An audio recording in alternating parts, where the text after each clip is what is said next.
बिस्मिल्लाहिर्रहमानिर्रहीम। अस्सलाम वालेकुम बच्चों, मैं उम्मीद करता हूँ कि आप सब ठीक ठाक होंगे। अच्छा, मैं अब जो टॉपिक आप लोगों के सामने स्टार्ट करने लगा हूँ बच्चों, वो है कंपाउंड माइक्रोस्कोप। ठीक है, इस चैप्टर का एक इम्पॉर्टेंट लॉन्ग क्वेश्चन है। आप लोगों को मैं पूरा हेडिंग्स के साथ बताऊँगा मुकम्मल तौर पर, और एंड पर हम लोग इसके MCQs भी करेंगे। ठीक हो गया, तो आप लोगों ने इसको बहुत अच्छे तरीके से गौर से समझना है। ठीक है, तो हम लोग स्टार्ट करते हैं बच्चों। कंपाउंड माइक्रोस्कोप टॉपिक का नाम है हमारे कंपाउंड माइक्रोस्कोप। अच्छा, अब ये कंपाउंड माइक्रोस्कोप क्या चीज़ है? देखें, आप लोगों ने इससे पहले पढ़ी है बच्चों सिंपल माइक्रोस्कोप। इससे पहले आप लोगों ने क्या पढ़ी है? Simple microscope. उसमें आप लोगों ने देखा था कि बस एक लेंस होता था, और वो लेंस भी मतलब किसी ऑब्जेक्ट को क्या कर देता था? मैग्नीफाई कर देता था। सिंपल माइक्रोस्कोप क्या चीज़ होती है? तो सबसे पहले आप लोग इसकी डेफिनेशन लिखेंगे जी। It is an optical instrument. ये ऐसा बच्चों ऑप्टिकल इंस्ट्रूमेंट है। It is an optical instrument which is used to produce high magnification, which is used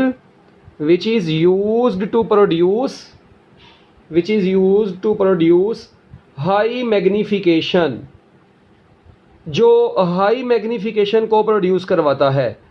optical instrument which is use to produce high magnification of very small objects, छोटे छोटे objects की बच्चों high magnification करवाने वाले optical खूबसूरत instrument को हम लोग क्या बोलते हैं? कंपाउंड माइक्रोस्कोप बोलते हैं। ठीक है, अब हमारा यहाँ पर जो कॉन्सेप्ट है वो ये है कि मतलब चलिए ठीक है, ऑप्टिकल इंस्ट्रूमेंट तो ये है, ये कैसे किसी भी ऑब्जेक्ट की हाई मैग्निफिकेशन प्रोड्यूस करवाता है, किसी भी ऑब्जेक्ट की मैग्निफिकेशन को हाई कैसे करता है, और इसमें और सिंपल माइक्रोस्कोप में क्या फ़र्क है, इस चीज़ को हम लोग देखेंगे एक डायग्राम की मदद से। मगर उस डायग्राम से पहले आप लोगों को बिल्कुल इसकी डेफिनेशन हो गई है। इसके बाद आप लोग नेक्स्ट इसकी हेडिंग बनाएंगे इसकी कंस्ट्रक्शन की। ठीक है, डेफिनेशन के बाद बच्चों आप लोग इसकी हेडिंग बनाएंगे, इसकी कंस्ट्रक्शन की हेडिंग बनाएं। तो कंस्ट्रक्शन में इसकी हम लोग क्या पढ़ते हैं? जो कंस्ट्रक्शन है बच्चों, उसमें सबसे पहले आपको पता होना चाहिए कि हम लोग दो कन्वेक्स लेंस यूज़ करते हैं। ठीक है, इसकी कंस्ट्रक्शन साथ साथ आप लोग नोट करते जाएं अपने रजिस्टर पे। ठीक है, अच्छा, अब इसकी कंस्ट्रक्शन कैसे है?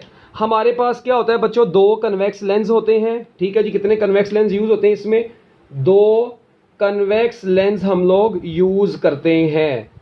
अब दो कन्वेक्स लेंस हैं, उनमें से बच्चों एक को हम लोग क्या बोलते हैं? एक को हम लोग बोलते हैं ऑब्जेक्टिव। ठीक है, और बच्चों दूसरी को हम लोग क्या बोलते हैं? आई पीस। अब एक को क्या बोलते हैं? ऑब्जेक्टिव, और एक को क्या बोलते हैं? आई पीस बोलते हैं। ठीक है, और ऑब्जेक्टिव जो होता है, याद रखना है, ऑब्जेक्टिव जो होता है ये शॉर्ट फोकल लेंथ का यूज़ होता है, और जो आई पीस होता है वो लॉन्ग फोकल लेंथ का यूज़ होता है। ये कंपाउंड माइक्रोस्कोप में, ये आप लोग मैट्रिक में ही पढ़ चुके हैं कि objective it consist of two convex lenses, an objective of very short focal length and an eyepiece of relatively longer focal length. ठीक हो गया। उसके बाद एक बात आप लोगों को अब पता होनी चाहिए, कंस्ट्रक्शन के बाद दो हेडिंग्स हो गई हैं हमारी, डेफिनेशन हो गई है और कंस्ट्रक्शन हो गई है। इसके बाद हम लोग इसकी ना रे डायग्राम देखते हैं कि मतलब कैसे इसकी ये रे डायग्राम में क्या हम लोग इसकी रे डायग्राम में सीखेंगे, देखते हैं अब। अच्छा जी, रे डायग्राम नेक्स्ट आप लोग हेडिंग बनाएंगे रे डायग्राम। इसमें होता ये है कि आपके पास एक, पहले तो सबसे मैं एक मतलब सीधी लाइन बना देता हूँ ऐसे। ठीक है, इसे मैं क्या बोल दूंगा? प्रिंसिपल एक्सिस बोल दूंगा। ठीक है, अब देखें हमारे पास बच्चों यहाँ पर क्या है? एक ऑब्जेक्टिव लेंस है, ये हमारे पास एक लेंस है, ये शॉर्ट फोकल लेंथ का था, तो बच्चों इसको मैं छोटा बनाऊंगा। ये ऑब्जेक्टिव लेंस है हमारे पास, ये आ गया ऑब्जेक्टिव। ठीक है, अच्छा, अब इसके सामने हम लोगों ने एक स्मॉल ऑब्जेक्ट ला के रख देना है। सपोज करते हैं ये एक छोटा सा ऑब्जेक्ट है जिसकी हाइट जो है ना AB है, ये एक छोटा सा ऑब्जेक्ट है। ये ऑब्जेक्ट AB इस वक्त इस कन्वेक्स लेंस के सामने पड़ा हुआ है। अब इस ऑब्जेक्ट से रेज निकलेंगी, और वो रेज हम लोग जो यहाँ से गुजारने लगे, इनको जरा आप लोगों ने गौर से अब देखना है। यहाँ से रेज निकली, ठीक है, सपोज करते हैं कोई सी दो रेज बस निकल रही है, हम ज़्यादा रेज नहीं बना रहे। ठीक है, यहाँ से एक रे ऐसे निकली और एक रे ऐसे निकली, और यहाँ पर जाके बच्चों इसका क्या बना दिया इन्होंने? इस ऑब्जेक्ट का एक फाइनल इमेज बना दिया। अब अगर ये A था तो ये वाला पॉइंट क्या होगा? A prime. अगर ये B है तो इसको हम लोग वक्ती तौर पर नाम देते हैं बच्चों B प्राइम का। ठीक हो गया। ये आपके पास, अब आप लोग देखें इस ऑब्जेक्टिव लेंस ने क्या काम किया है, इस ऑब्जेक्ट से जो रेज आई हैं उनको एक पॉइंट पर फोकस कर दिया है। क्या ये जो ऑब्जेक्ट है ये जो इमेज बना है ये इस ऑब्जेक्ट से बड़ा है? ऑब्वियसली बात है, ये जो इमेज बना है ये इस ऑब्जेक्ट से बड़ा है, ठीक है। अब ये जो इमेज बना है ना, image formed by the objective, ये ऑब्जेक्टिव लेंस है हमारे पास। ये क्या है बच्चों? ये ऑब्जेक्टिव है। तो image formed by the objective behaves as an object for eyepiece. अब यहाँ पर हमारे पास एक आई पीस है, ठीक है। इसको जरा मैं यहाँ पर ड्रॉ कर देता हूँ आई पीस को। अब ये जो आई पीस हमारे पास आया है ये आप लोग देखेंगे ये लॉन्ग फोकल लेंथ का होगा, ठीक है। अब ये जो इमेज बनाया था इसने ऑब्जेक्टिव ने, ये इसके लिए क्या बन गया है? ऑब्जेक्ट बन गया है।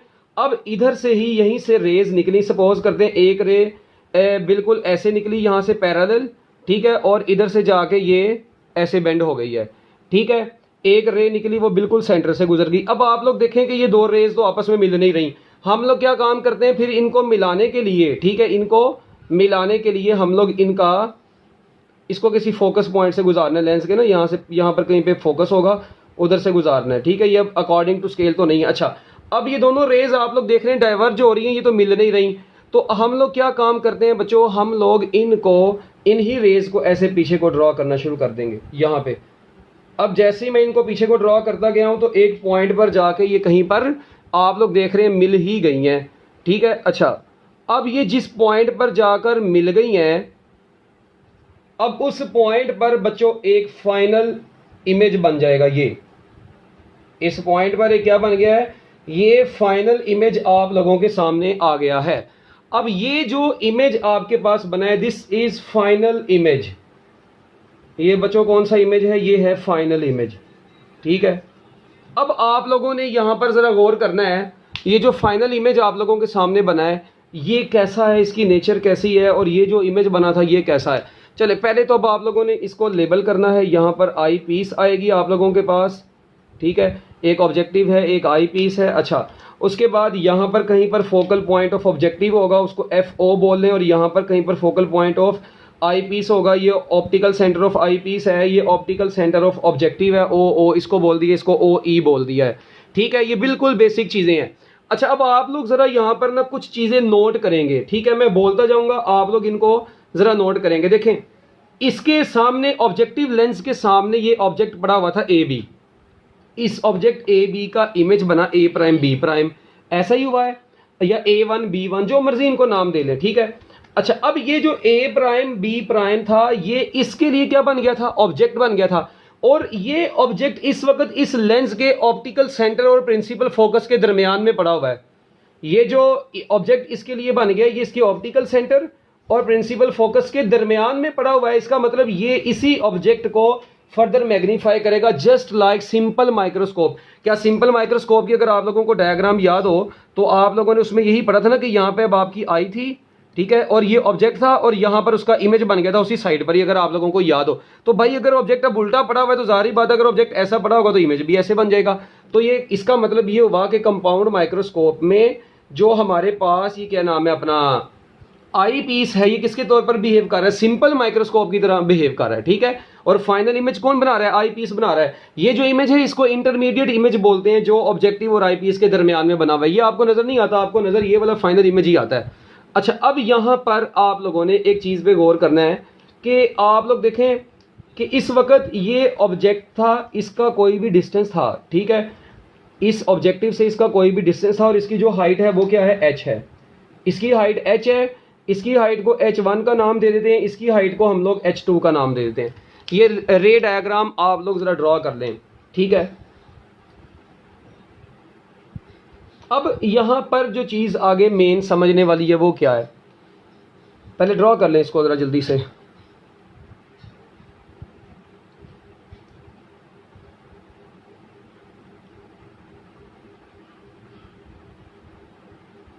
अब हम लोग इसकी ना कुछ कैलकुलेशंस हैं, ठीक है, जो कि आपको मैं अब पेज पर ड्रॉ करवाऊंगा, ठीक है। और ये अब आप लोगों को सबसे पहले मैंने इसकी क्या लिखवाई है? डेफिनेशन लिखवाई है, ठीक है। उसके बाद आप लोगों को मैंने इसकी कंस्ट्रक्शन बताई है, उसके बाद अब मैंने आप लोगों को इसकी रे डायग्राम बताई थी, ठीक है। इसके बाद अब जो है ना हम लोग नेक्स्ट वर्किंग, अब आप लोग इसकी कैसे देखेंगे? देखें जी, the object AB of the height h ठीक है, लिख लेना बेशक। The object A B of the height h is placed just beyond the principal focus of objective. Objective का प्रिंसिपल फोकस कहीं यहां पर है, ये ऑब्जेक्टिव का प्रिंसिपल फोकस है, इस ऑब्जेक्ट को उससे पीछे रखा है, ठीक है। Is placed just beyond the principal focus of the objective, okay. उसके बाद are real inverted and magnified, this image is real inverted and magnified image of the height h1 is formed, ठीक है जी। इस ऑब्जेक्ट का image जो बना है ये A prime B prime of height h1 is formed within the focal point of the eyepiece. ये देखें, क्या ये जो इमेज बना है ये ऑप्टिकल सेंटर और principal focus of the eyepiece के अंदर नहीं बना, तो इसलिए बोलते हैं image formed by the objective lies within the focal point of the eyepiece. ठीक हो गया, ये बहुत इंपॉर्टेंट पॉइंट था। उसके बाद it is then further magnified by the eyepiece, और यही इमेज इसके लिए ऑब्जेक्ट बना और इसको दोबारा फर्दर मैग्नीफाई किया किसने, आई पीस ने। okay, so in normal adjustment the eyepiece is positioned so that the final image is formed at the near point of the eyepiece। कहते हैं हम लोगों ने आई पीस को ऐसे एडजस्ट किया होता है, इस आई पीस को यहाँ पर आप लोगों की जो है ना वो क्या नाम है, आंख भी होती है, और इस आई पीस को हम लोगों ने ऐसे एडजस्ट किया होता है कि ये जो इमेज बनाई है किस पॉइंट पर बनाई है, जो इमेज बनाया ना टोटल ये इमेज, ये किस डिस्टेंस पर बनेगा, ये जिस डिस्टेंस पर बनेगा वो डिस्टेंस कौन सा होगा, नियर पॉइंट होगा। ये बहुत इंपॉर्टेंट चीज़ थी, आप लोगों की बुक की वर्डिंग मैंने यूज़ की है, आप लोग अपनी टेक्स्ट बुक से चेक कर सकते हैं मेरी बोली हुई वर्किंग सारी, ठीक है। ये सारी वर्किंग मैंने आपको बोल दी है, एक बार मैं दोबारा बोल देता हूँ। The object A B of height h is placed just beyond the principal focus of the objective. A real and inverted and magnified image of the height h1 is formed at a place situated within the focal point of the eyepiece. It is then further magnified by the eyepiece. In normal adjustment, the eyepiece is so adjusted that the final image is formed at near point of the eyepiece at a distance d. और जिस distance पर बनेगा near point वो distance जो होगा वो d हो। तो लो बच्चों ये थी इसकी वर्किंग, ठीक है। अच्छा, अब इसकी डेफिनेशन, कंस्ट्रक्शन और वर्किंग के बाद अब हम लोग चलेंगे इसकी मैग्नीफाइंग पावर की तरफ, ठीक है। अब नेक्स्ट आप लोग बच्चों हेडिंग बनाएं मैग्नीफाइंग पावर।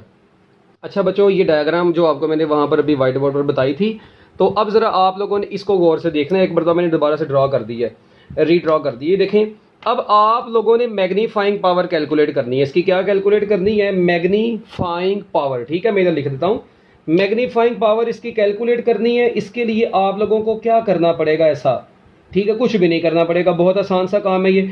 हम लोगों ने इस चैप्टर में मैग्नीफाइंग पावर का ना एक फार्मूला पढ़ा था, अगर आपको याद हो बच्चों। मैग्नीफाइंग पावर का फार्मूला था m is equal to tangent beta over tangent alpha, अगर आपको याद हो।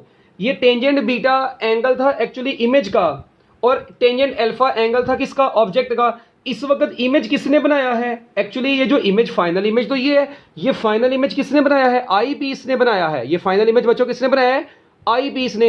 इट मींस ये जो आई पीस ने फाइनल इमेज बनाकर दिया है आपको, ये इसका एंगल यहाँ पर ये थीटा ई है, optical centre of eyepiece है, और यहाँ पर एंगल बन रहा है ये थीटा ई है।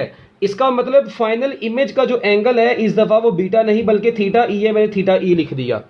उसके बाद अगर आप लोग यहाँ पर थोड़ा सा गौर करें, जो ऑब्जेक्ट है उसका एंगल ये वाला है, ये अल्फा नहीं है, अब ये थीटा ओ होगा, तो मैं इसको नाम दे दूंगा टेंजेंट थीटा ओ। इसको मैंने बच्चों इक्वेशन नंबर ए का नाम दे दिया है। इसको अब मैंने किसका नाम दे दिया है, इक्वेशन नंबर ए का नाम दे दिया है। अब जरा आप लोगों ने नेक्स्ट चीज जो है ना वो गौर से देखनी है। अब m is equal to tangent theta E over tangent theta, और टेंजेंट थीटा ई क्या चीज है वो लिख लें, angle made by the final image of the height h2। और ये क्या है, ये हाइट जो है ना इसकी, ये आप लोगों ने याद रखनी है। अभी ये हाइट है h2, ये हाइट थी h, और ये हाइट थी h1, ठीक है। और उसके बाद अब आप लोगों ने निकालना यहाँ पर टेंजेंट थीटा ई और टेंजेंट थीटा ओ है। इसका मतलब ये हुआ कि firstly we will find tangent theta O, ठीक है। तो to find tangent theta O, अब ये टेंजेंट थीटा ओ कैसे मालूम करना है, कोई परेशानी वाली बात नहीं है। आप लोगों ने ये ऑब्जेक्ट वाली ट्राइंगल है ना, इस ट्राइंगल को मैं रेड कलर से शो कर देता हूँ ऐसे। ये मैं ट्राइंगल यहाँ से बनाता हूँ, ये ट्राइंगल को थोड़ा सा मैं यहाँ पर भी ऐसे ड्रॉ कर देता हूँ। ये अब ये ट्राइंगल आप लोगों के सामने बन गई है। ये ट्राइंगल में हाइट है h, और इसका नाम आप लोगों को पता है, जो बुक वाले ने दिया हुआ है वो b और a नाम दिया है, और ये डिस्टेंस जो होगा वो d होगा, और ये थीटा o होगा। तो भाई मुझे तो यहाँ से टेंजेंट थीटा ओ चाहिए, तो मुझे तो कोई मसला नहीं है। टेंजेंट थीटा ओ किसके बराबर होगा, परपेंडिकुलर ओवर बेस। तो h ओवर d आ गया मेरे पास। तो ये तो मेरे पास h ओवर d किसकी मैग्नीफाइंग पावर आ गई बच्चों, ये मेरे पास मैग्नीफाइंग पावर आ गई है ऑब्जेक्टिव की। अच्छा अब रोला किसका है, आई पीस का। अब आई पीस की जो ट्राइंगल है, आई पीस में जो फाइनल इमेज बनता है, याद है मैंने आपको बताया था वो d डिस्टेंस पर बनता है। तो एक ये बड़ी सी ट्राइंगल आपको नजर आ रही है, ये एक ट्राइंगल आप लोगों ने ये ऐसे, इसको मैं थोड़ा सा शेड कर देता हूं, ये ट्राइंगल ऐसे। अब आप लोग इस ट्राइंगल को यहां से देखेंगे गौर से, ठीक है। जब आप लोग ये ट्राइंगल यहां से बाहर निकाल लेंगे तो इधर मैं लिख देता हूं टू फाइंड टेंजेंट थीटा ई, ये लें। अब टेंजेंट थीटा ई मालूम करना है तो टेंजेंट थीटा ई मालूम करने में चक्कर ही कोई नहीं है, मुश्किल ही कोई नहीं है। ये देखें ये बनेगी एक ट्राइंगल बड़ी ब्यूटीफुल सी, ये ऐसी, यहां पर ये अब हमारे पास एक ट्राइंगल बनी है, इसमें थीटा ई है, ये h2 है और ये डिस्टेंस d है। अब यहां से जो टेंजेंट थीटा हमारे पास निकलेगा बच्चों, वो क्या निकलेगा जरा देखें, यहां से टेंजेंट थीटा ई बराबर आ जाएगा h2 ओवर d के। ट्राइंगल्स बस बनी है, आपने ट्राइंगल पर देखना है, ये डिस्टेंस भी नियर पॉइंट पे ऑब्जेक्ट पर था और जो इमेज बना है वो भी नियर पॉइंट पे बना है, ये बड़ी इंपॉर्टेंट चीज थी। अब आप लोग देखें, अब आप लोगों ने क्या काम करना है, अब आप लोगों ने सिर्फ इन दोनों को पुट कर देना है इक्वेशन नंबर ए में। Now equation number A will become, हाँ जी, m is equal to tangent theta E की जगह पर बच्चों क्या आ गया, h2 ओवर d, और उधर क्या आ गया h ओवर d। तो जब आप लोग इन दोनों को डिवाइड करवाएंगे h2 over d into D over h, तो d से कट जाएगा, m is equal to h2 over h आप लोगों के सामने आ जाएगा। ये h2 ओवर h आप लोगों के सामने है, इसको पैक कर लें। अब मगर आप लोग देखें ये क्या है भला, ये h2 क्या है, ये फाइनल इमेज है, ये h2 बच्चों क्या है, फाइनल इमेज है, ठीक है ओके। और ये जो h है ये कौन सा इमेज है, ये तो ऑब्जेक्ट है, तो ये मैग्निफिकेशन तो आ गई है। मगर देखें बच्चे कहते हैं सर इसमें फिर ऑब्जेक्टिव और आईपीस का रोला कहां से आया। हम इसकी मैग्निफिकेशन को in terms of magnification of objective and eyepiece लिखना चाहते हैं, तो मैं क्या काम करूंगा, मैं इस को दोनों साइडों पर, मतलब इसको मैं h1 से मल्टीप्लाई और h1 से डिवाइड करवा दूंगा। जरा गौर करें आप लोग, ये मैं नई चीज इंट्रोड्यूस करवाई है h1 और h। इससे फायदा क्या हुआ है, इससे फायदा ये हुआ है कि ये जो अब h2 ओवर h1 बन गया है ना आप लोगों के पास, ये h2 ओवर h1 और ये बन गई है h1 ओवर h, ये बन गई है मैग्नीफाइंग पावर ऑफ, हाँ जी। तो ये देखें जरा h2 ओवर h1, ये देखें ये h2 है और बच्चों ये क्या है h1। अच्छा ये इमेज किसका है, आई पीस का, ये ऑब्जेक्ट किसका है, आई पीस का। इट मींस आई पीस के इमेज और आई पीस के ऑब्जेक्ट की रेशो को क्या बोलेंगे, मैग्निफिकेशन ऑफ आई पीस। इसका मतलब मैग्निफिकेशन ऑफ आई पीस किसके बराबर होगी, h2 ओवर h1 के बराबर होगी। तो देखें h2 ओवर h1 आ गया। अच्छा उसके बाद ऑब्जेक्टिव का ऑब्जेक्ट क्या है, ये इसका इमेज क्या है, ये इसका मतलब इसके इमेज ओवर ऑब्जेक्ट की रेशियो इसकी मैग्निफिकेशन होगी। इसका इमेज h1 है तो h1 ऊपर और h नीचे, तो ये मैग्नीफाइंग पावर ऑफ h2 हो गई, ठीक है, अपना ऑब्जेक्टिव हो गई। और अब आपको पता है ये तो एक सिंपल लेंस के तौर पर एक्ट कर रहा है। कंपाउंड माइक्रोस्कोप में ऑब्जेक्टिव जो होता है, ये जो ऑब्जेक्टिव होता है बच्चों, ये तो एक सिंपल लेंस के तौर पर एक्ट कर रहा है। मगर जो ये बेशरम आई पीस है ना, ये सिंपल नहीं है, ये किसके तौर पर कर रहा है, सिंपल माइक्रोस्कोप के तौर पर एक्ट कर रहा है। ये मैं आपको पीछे भी बता चुका हूं ये, और आपको पता है आई पीस सिंपल माइक्रोस्कोप के तौर पर एक्ट कर रहा है। तो सिंपल माइक्रोस्कोप की मैग्नीफाइंग पावर क्या होती है, 1 प्लस डी ओवर एफ, और जस्ट ऑब्जेक्टिव एक सिंपल लेंस है तो ये क्यू ओवर पी बन जाएगी। तो लो बच्चों ये इसकी मैग्नीफाइंग पावर आ गई है, m is equal to 1 plus D over F into Q over P, और ये f के साथ e लगा ले मैग्नीफाइंग पावर ऑफ ऑब्जेक्टिव में जो focal length of eyepiece है, इसलिए मैंने एफ ई लिख दिया है। अच्छा अब यहां पर एक और बड़ी इंपॉर्टेंट चीज, कुछ बातें हैं जो मतलब एंड पर करना जरूरी है। अगर आप लोग यहां पर थोड़ा सा गौर करें तो ये इक्वेशन यहां पर क्या शो कर रही है, ये इक्वेशन यहां पर शो करी, सुनो, this equation shows that for higher magnification the focal length of objective and eyepiece, the focal length of objective and eyepiece must be small but focal length of objective must be less than focal length of eyepiece। थोड़ी सी घुमा के मैंने बात कर दी। देखें आप लोगों को इतना पता होना चाहिए कि अगर मैग्नीफाइंग पावर, देखें ना ये मैग्नीफाइंग पावर है आईपीस की, ये ऑब्जेक्टिव की है। सपोज करें ऑब्जेक्टिव की 10 है, इसकी 20 है, तो मिलके कितनी हो जाएंगी, ये 200 हो जाएगी। इसका मतलब मैग्नीफाइंग पावर तो ओवरऑल बढ़ ही गई है वैसे भी। तो आप लोग इस चीज़ से तो परेशान नहीं होंगे कि अब इसकी मैग्नीफाइंग पावर ज़्यादा क्यों होती है, क्योंकि दोनों लेंस की मैग्नीफिकेशन का प्रोडक्ट हो गया है ये, ठीक हो गया। अच्छा अब एक यहाँ पर और बड़ी इंपॉर्टेंट चीज़ है जो आपकी उसने टेक्स्ट बुक के अंदर लिखी हुई है कुछ कहानी, ठीक है, वो हम लोग वैसे ही, ठीक है, आपको पता होना चाहिए कि जो कंपाउंड माइक्रोस्कोप है वो चीज़ों को मतलब मल्टीप्लाई करवा के, बड़ी वैल्यू से मल्टीप्लाई करवा के हासिल होती है। और जो क्या नाम है अपना, एक और बात इसकी रिजॉल्विंग पावर की कर लेते हैं एंड पर थोड़ी सी, ठीक है ना। हाई रेजोल्यूशन, इसकी नेक्स्ट आप लोग हेडिंग बना लें हाई रेजोल्यूशन की। हाई रेजोल्यूशन से क्या मुराद है? हाई रेजोल्यूशन क्या चीज़ है? देखें, हाई रेजोल्यूशन से अ वाइडर ऑब्जेक्टिव, ठीक है, मैं दो बातें लिखने लगा हूँ। क्या मैं लिखने लगा हूँ? नंबर 1 पर मैं लिखने लगा हूँ वाइडर ऑब्जेक्टिव यूज होगा हाई रेजोल्यूशन के लिए, wider objective and use of blue light, ठीक है, a wider objective and use of blue light of short wavelength, ठीक है, इसकी वेवलेंथ कम होगी।